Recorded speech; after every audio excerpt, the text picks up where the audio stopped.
பரபரப்பிற்கு பஞ்சமில்லாத உலகத்தில்தான் நாம் வாழ்ந்து கொண்டிருக்கிறோம். அடிக்கடி வித்தியாசமான சம்பவங்கள் அரங்கேறியும் வருகின்றது. பெங்களூரில் நிலவும் போக்குவரத்து நெரிசலில் காதல் மலர்ந்து காதலியை கரம் பிடித்ததை பகிர்ந்தனர். அந்த வரிசையில் தற்போது பெங்களூருவைச் சேர்ந்த ஆட்டோ டிரைவர் தனது மனைவி தாய் வீட்டிற்கு சென்ற மகிழ்ச்சியில் பயணிகளுக்கு இலவச பிஸ்கெட் கொடுத்து மகிழ்ச்சியை பகிர்ந்த ருசிகர சம்பவம் அரங்கேறியுள்ளது. பெங்களூருவைச் சேர்ந்த ஆட்டோ டிரைவர் ஒருவர் தனது மனைவி அவரது தாய் வீட்டிற்கு சென்றதை மகிழ்ச்சியுடன் கொண்டாடியுள்ளார். தனது மனைவி தாய் வீட்டிற்கு சென்றதற்காக தனது ஆட்டோவில் பயணிக்கும் பயணிகளுக்கு இலவச பிஸ்கெட் விநியோகித்துள்ளார். அத்துடன் மனைவி தாய் வீட்டிற்கு சென்றது தொடர்பாக கன்னடம் மற்றும் ஆங்கிலத்தில் எனது மனைவி அவரது தாய் வீட்டிற்கு சென்றதால்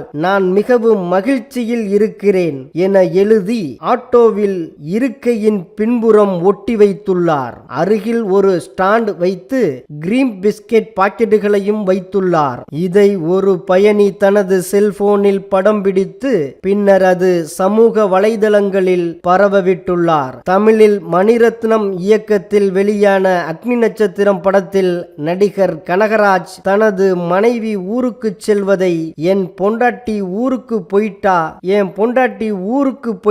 என குதூகலிப்பார். அந்த படபாணியில் பெங்களூரு ஆட்டோ டிரைவரின் இந்த செயல் குறித்த பதிவு வைரலாகி ருசிகரமான விதத்திற்கு வழிவகுத்துள்ளது. பெரும்பாலான நெட்டிசன்கள் இதுதான் உண்மையான சுதந்திரம் என கருத்துக்களை பதிவிட்டுள்ளனர். சிலர் ஒரு படி மேலே போய் சுதந்திர தின வாழ்த்துக்கள் எனவும் கருத்து கூறி வருகிறார்கள். இதற்கு சிலர் எதிர்ப்பும் தெரிவித்துள்ளனர். இந்த செயல் மூலம் நீங்கள் உங்கள் மனைவியின் வாழ்க்கையை நாசமாக்கி விட்டீர்கள் என கண்டன கருத்துக்களும் கூறி வருகிறார்கள்.